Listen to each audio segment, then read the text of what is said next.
Jadi, Waalaikumsalam. Selamat siang, Bu. oke, jadi hari ini kita akan membahas tentang klasifikasi dengan decision tree ya.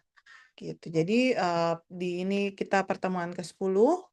Jadi kita akan mempelajari salah satu algoritma klasifikasi data mining yang cukup populer. Ini namanya decision tree atau pohon keputusan. Nah, metode ini banyak digunakan karena dia mudah dipahami, kemudian juga mudah diimplementasikan, dan hasilnya juga dapat dijelaskan dalam bentuk aturan-aturan keputusan yang sederhana. Ya, maka kita akan memahami konsep dasarnya, lalu prosesnya, ya, dan juga studi kasus untuk perhitungan manualnya.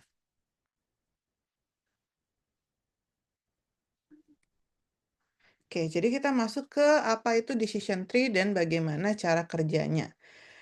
Jadi decision tree ini adalah algoritma supervised learning ya yang dapat digunakan untuk tugas klasifikasi maupun regresi. Ya, jadi kita ingat lagi kembali konsep supervised learning yaitu metode pembelajaran yang menggunakan data pembelajarannya menggunakan label ya, teman-teman ya.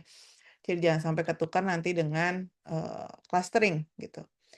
Nah, algoritma ini bekerja dengan membentuk struktur pohon ya, yang terdiri dari node, cabang, dan daun. Nah, cara kerjanya ini mirip seperti proses pengambilan keputusan sehari-hari menggunakan pertanyaan yang bertingkat, di mana setiap node itu akan berisi pertanyaan atau kondisi tertentu, dan jawaban dari pertanyaan tersebut akan menentukan cabang mana yang harus diikuti. Nah, proses ini akan terus berlanjut hingga mencapai node akhir yang disebut juga dengan leaf atau daun, di mana dia berisikan hasil dari prediksinya. Jadi, dengan kata lain, si decision tree ini dia menerapkan logika jika maka atau if then ya secara berulang sampai diperoleh keputusan terakhir. Gitu. Ya. Nah, di sini ya ini adalah ilustrasinya ya, teman-teman ya. Jadi ini adalah ini adalah akarnya ya. Nah, nanti dia akan responnya akan menentukan alur dari pohonnya ya. Cabang mana yang harus diikuti. Nah, nanti hasil akhirnya adalah leaf node-nya ya atau daunnya. Itu.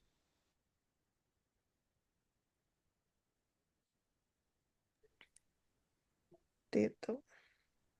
Nah, jadi di sini kita bisa lihat contoh ya. Kita bisa melihat contoh ilustrasi dari decision tree ini menggunakan pengelompokan lollipop ya. Kalau teman-teman lihat di gambar di sini ada lollipop yang dibagi menjadi 2 grup ya. Ada grup A dan grup B. Nah, kalau kita mengamati gambar, perbedaan utama antara kedua kelompok ini adalah warna lollipop ya. Di mana kelompok A itu berwarna merah muda, sedangkan kelompok B berwarna biru. Nah, manusia ini dengan mudah itu bisa mengenali perbedaan tersebut. Nah, akan tetapi komputer harus menentukan aturan mana ya yang dapat digunakan untuk membedakan kedua kelompok secara otomatis. Seperti itu. Nah, di sini kita akan lihat skenarionya ya. Di sini decision tree itu akan mencari atribut yang paling efektif untuk memisahkan kedua kelompok lollipop tadi. Nah, pada kasus ini atribut terbaik yaitu adalah warna lollipop ya. Sehingga pertanyaan yang akan diajukan adalah apakah lollipop berwarna biru ya. Contohnya seperti itu. Nah, berarti jika jawabannya ya, itu maka lollipop akan masuk ke grup B seperti itu. Jika tidak, dia akan masuk ke grup A ya. Jadi yang is lollipop blue ini adalah node-nya, sedangkan yes dan no ini adalah cabangnya. Grup A, grup B itu adalah leaf-nya atau daunnya. Seperti itu, teman-teman. Ya, jadi contoh ini menunjukkan bagaimana decision tree bisa memilih atribut yang paling mampu membedakan kelas yang ada gitu. Jadi di apa namanya di decision tree ini root root itu berarti akar pohon itu adalah atribut yang paling menentukan eh, eh, kelas-kelasnya ya atau atributnya di akhir seperti itu. Nah, di sini kita masuk ke konsep dasar dari decision tree. Nah, di sini tujuan utama dari decision tree adalah mengubah data mentah menjadi struktur pohon keputusan yang kemudian akan menghasilkan aturan-aturan keputusan atau rules ya. Nah, di sini teman-teman bisa lihat contohnya ya. Di sini ada data untuk menentukan hipertensi ya, gitu. Kemudian di sini ada alurnya yaitu data, kemudian decision tree dan mengubah jadi rule. Nah, pada contoh ini kita gunakan data dan hipertensi tadi dengan atribut usia, berat badan, dan jenis kelamin. Ya.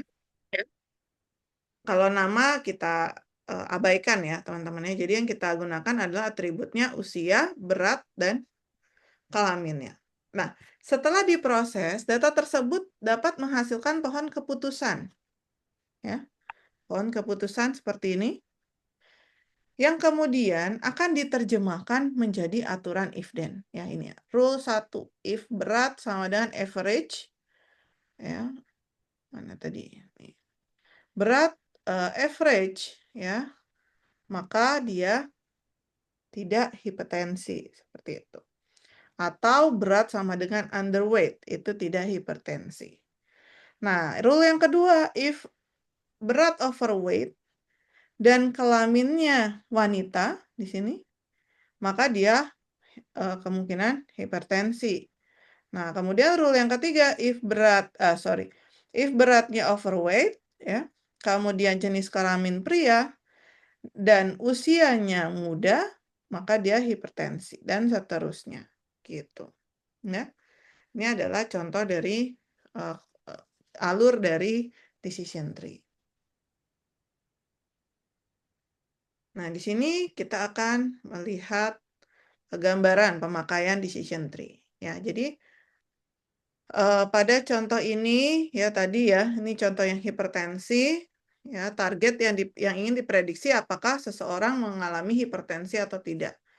Nah, tujuan pembentukan decision tree-nya adalah untuk menghasilkan aturan yang nantinya dapat digunakan untuk memprediksi kondisi pasien baru berdasarkan karakteristik yang dimilikinya. Ya.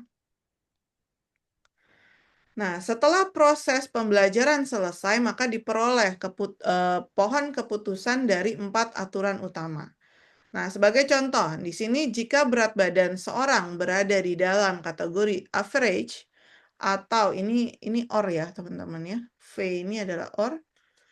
Itu atau underweight, maka diprediksi mengalami hipertensi. Ya, sedangkan kalau berat badannya overweight, ya, kemudian kita lihat lagi overweight ditentukan lagi dari jenis kelamin, ada wanita dan ada pria.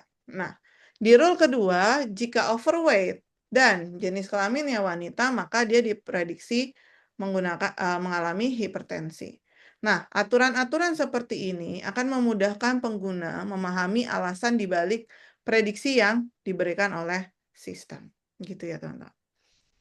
Ada yang mau ditanyakan dulu untuk konsep dari decision tree?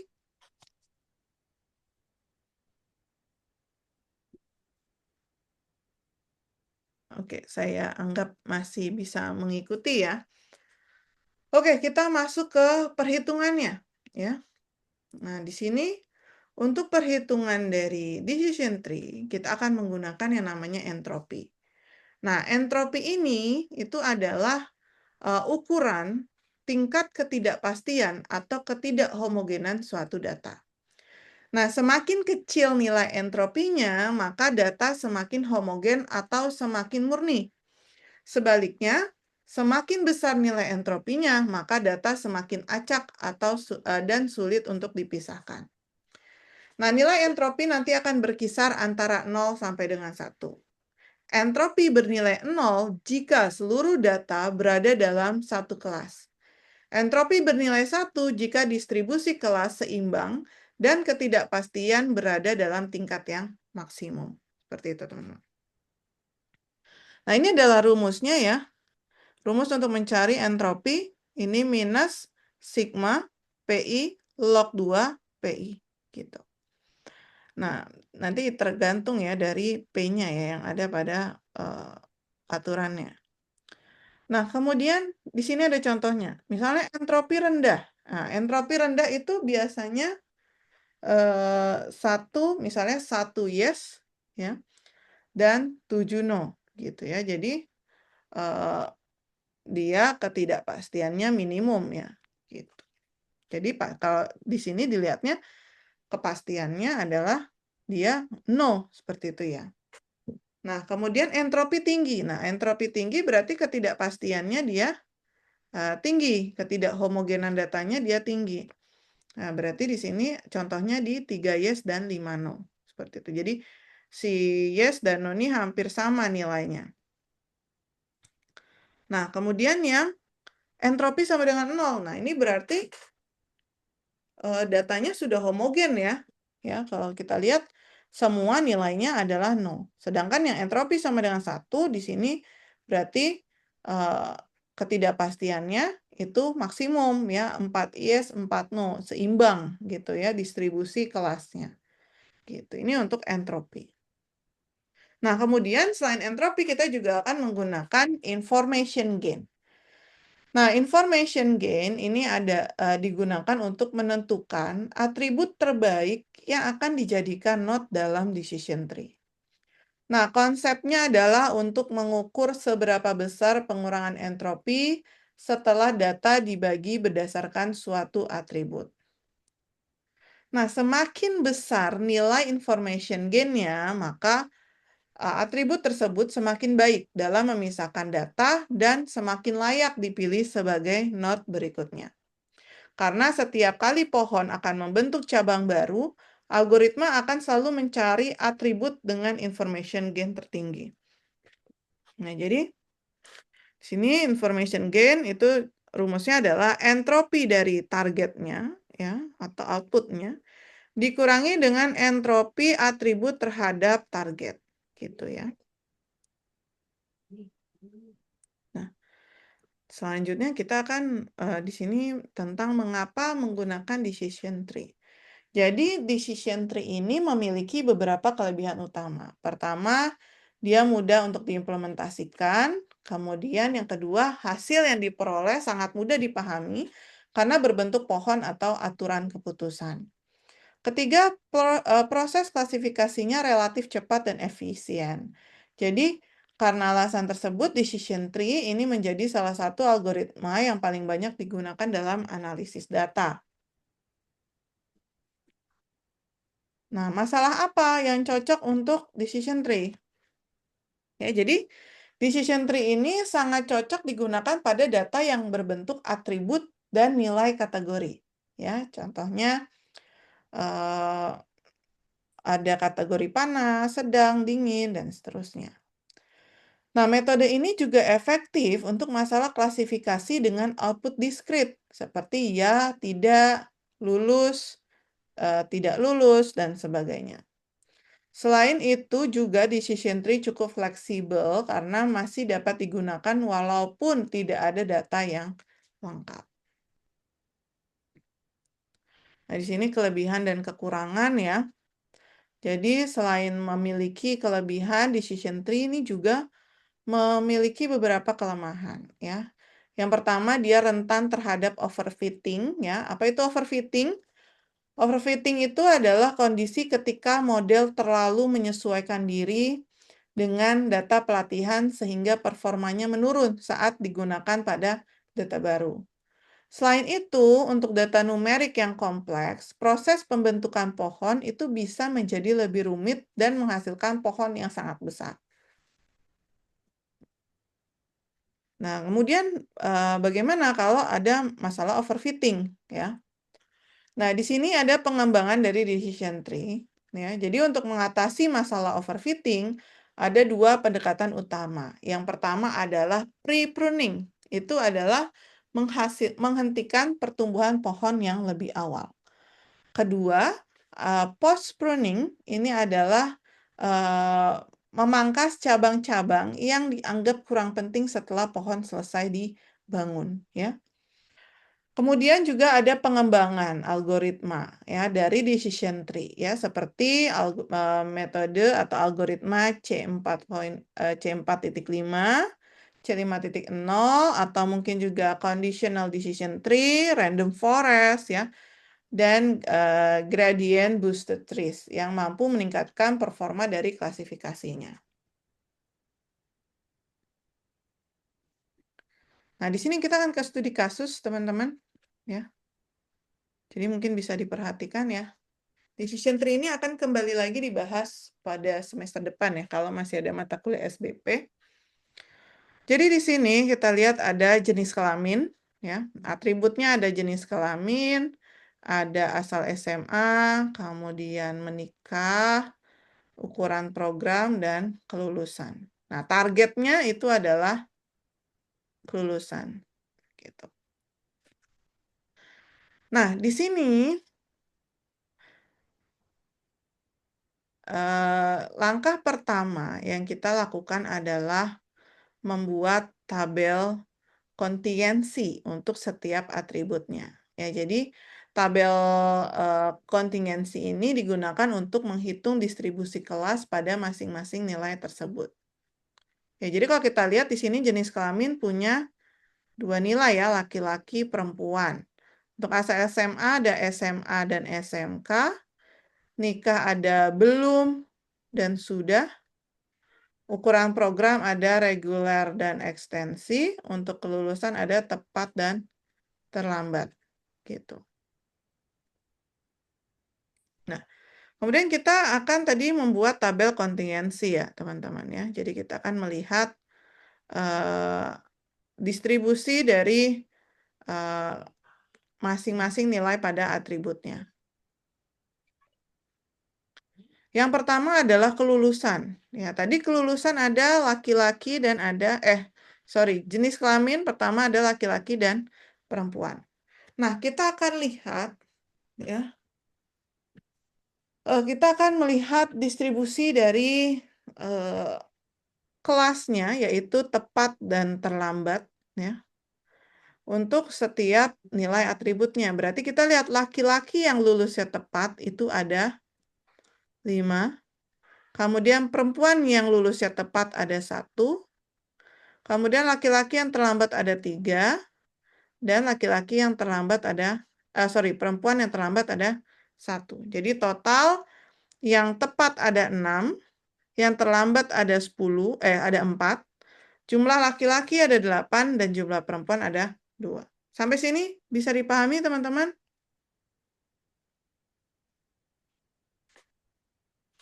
Paham, Bu. Oke. Kita akan lanjutkan lagi ke yang atribut nikah. Nah, tadi nikah ada belum dan ada sudah. Nah, kita akan lihat yang belum menikah lulus tepat ada 6. Yang menikah yang belum menikah lulusnya terlambat ada 3. Yang sudah menikah lulus tepat 0 dan yang sudah menikah terlambat adalah 1. Ya. Begitu juga kita ulang untuk asal SMA dan program. Gitu, teman-teman.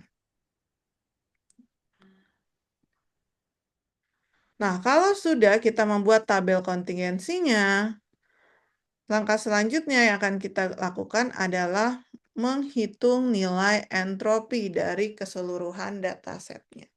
Ya. Pertama, kita akan menghitung entropi keseluruhan dataset. Ya. Pertama berarti yang kelulusan dulu. Ya, targetnya dulu nih kita hitung. Berarti entropi kelulusan itu ada yang pertama di sini.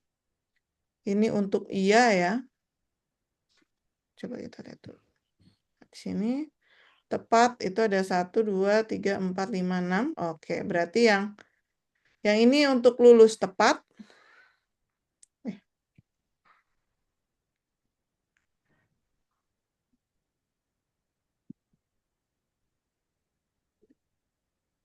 Yang di sini untuk lulus tepat. Yang di sini untuk lulus terlambat. Gitu ya. Nah, jadi tadi rumusnya apa? Min PI dikali log 2 PI. Nah, P itu apa, teman-teman? Ada yang tahu P-nya itu apa? Kalau dilihat dari rumus ini, P-nya itu adalah peluang. Jadi peluang dari si tepat dan peluang dari terlambat. Berarti kalau tepat, tadi ada 6. 6 berarti 6 dibagi dengan total data. Total data ada 10. Ya. Berarti di sini kita masukkan minus 6/10 dikali log 2, 6/10. Ditambah dengan yang terlambat, minus 4/10 dikali log 2, 4/10. Hasilnya adalah 0,97. Nah, sampai sini ada yang mau ditanyakan? Apa sudah paham?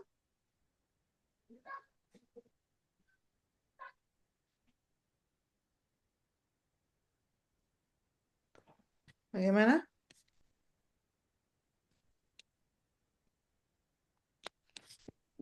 Masih belum ada pertanyaan, Bu. Oke, saya lanjutkan berarti untuk yang kedua. Yang kedua kita akan menghitung entropi. Bagaimana? Kalau tidak, saya akan lanjutkan lagi untuk yang selanjutnya. Itu kita akan menghitung entropi untuk setiap atribut, ya. Seperti jenis kelamin, asal SMA, status nikah, dan program terhadap targetnya. Ya. Tujuannya adalah untuk mengetahui seberapa besar tingkat ketidakpastian yang masih tersisa setelah data dibagi berdasarkan atribut tertentu. Nah, sini kita hitung untuk yang kelulusan jenis kelamin. Pertama untuk jenis kelamin laki-laki. Ya. Di sini berarti kita laki-laki dulu, di sini tepat laki-laki. Kemudian yang di sini terlambat laki-laki. Yang di sini berarti tepat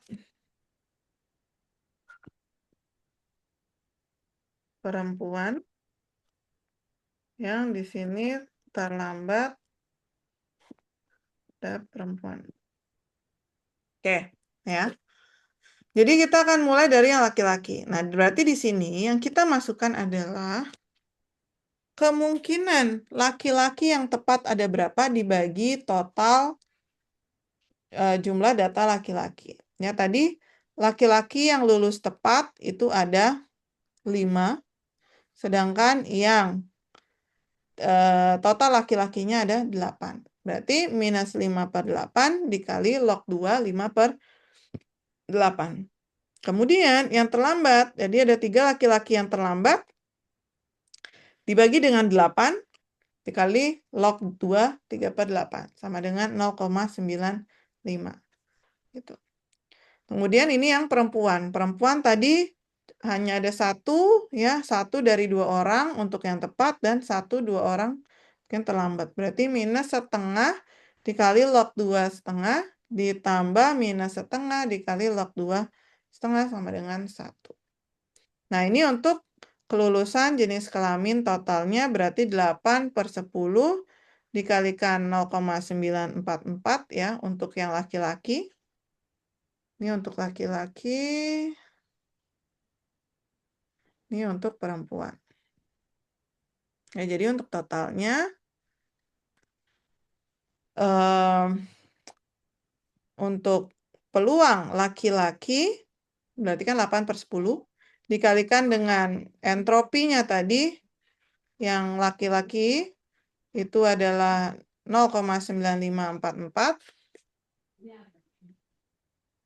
Kemudian ditambah dengan peluangnya perempuan 2/10 dikali dengan entropinya perempuan kali 1 sama dengan 0,9635. Gitu. Ya. Nah, ini kita ulang untuk asal SMA, nikah, dan fitur program. Nah, kalau kita sudah mendapatkan semuanya, lalu di sini kita akan menentukan information gain-nya. Tadi information gain adalah entropi target dikurangi entropi atribut terhadap targetnya. Berarti yang pertama adalah jenis kelamin. Berarti entropi kelulusan dikurangi entropi jenis kelamin sama dengan 0,97 dikurangi 0,96. Hasilnya 0,0074. Begitu juga untuk asal SMA, nikah, dan program. Nah, kita akan cari nih yang paling besar yang mana nilai entropinya. Yang paling besar adalah yang asal SMA ya, 0,610.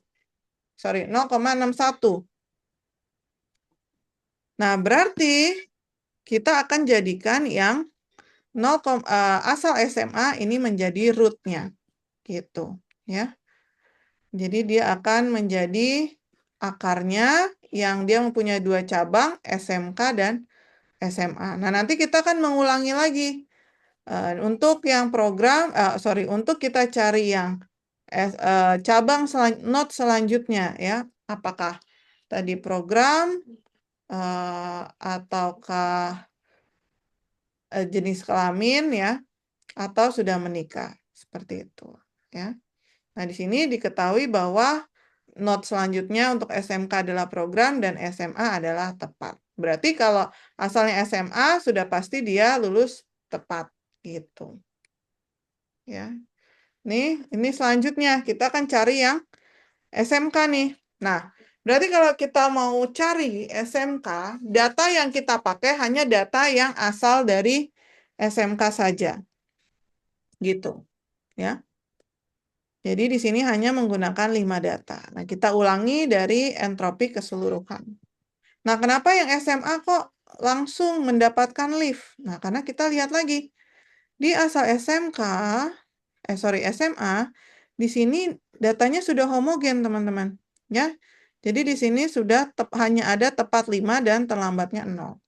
Jadi otomatis untuk cabang SMA dia langsung mendapatkan lift yaitu tepat. Gitu.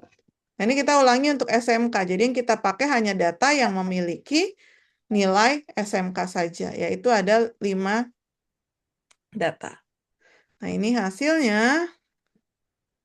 Di sini kita hitung lagi entropinya.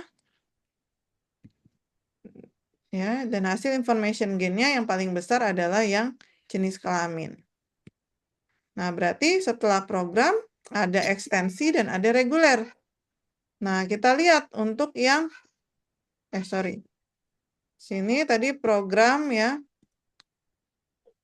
Nah, yang paling besar adalah program ya. Ekstensi dan reguler. Nah, yang ekstensi dia sudah homogen nih. Hasilnya adalah terlambat. Berarti untuk ekstensi sudah dapat lift terlambat, kemudian kita harus cari lagi yang sesuai adalah untuk not yang reguler. Berarti kalau not yang reguler kita pakai yang hanya memiliki nilai reguler dan nilai SMK. Nah, hasil akhirnya adalah yang terlambat. Di sini ada laki-laki dan perempuan ya. Laki-laki tepat, perempuan terlambat. Nah, maka di situ kemudian kita sudah dapat nih pohonnya ya. Nah, dari pohon ini bisa kita terjemahkan menjadi aturan if else ya, if then ya. If asal SMA sama dengan SMA dan kelulusan sama dengan tepat ya. If SMA sama dengan SMK and programming ekstensi dan dia terlambat. If SMA sama dengan SMK ya. Kemudian if reguler, if laki-laki dan dia tepat. Nah, kemudian if SMK and reguler and perempuan dan dia terlambat. Seperti itu. Oke, sampai sini ada yang mau ditanyakan teman-teman? Silakan jika ada yang ditanyakan.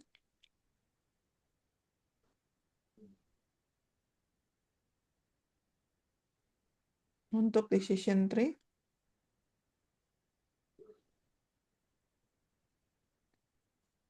Ini adalah Python-nya ya, teman-teman ya. Tahapannya sama ya, seperti yang minggu lalu, hanya perbedaannya pada decision tree classifier-nya saja. Seperti itu. dan ada pembuatan tree-nya gitu. Sampai sini ada yang mau ditanya?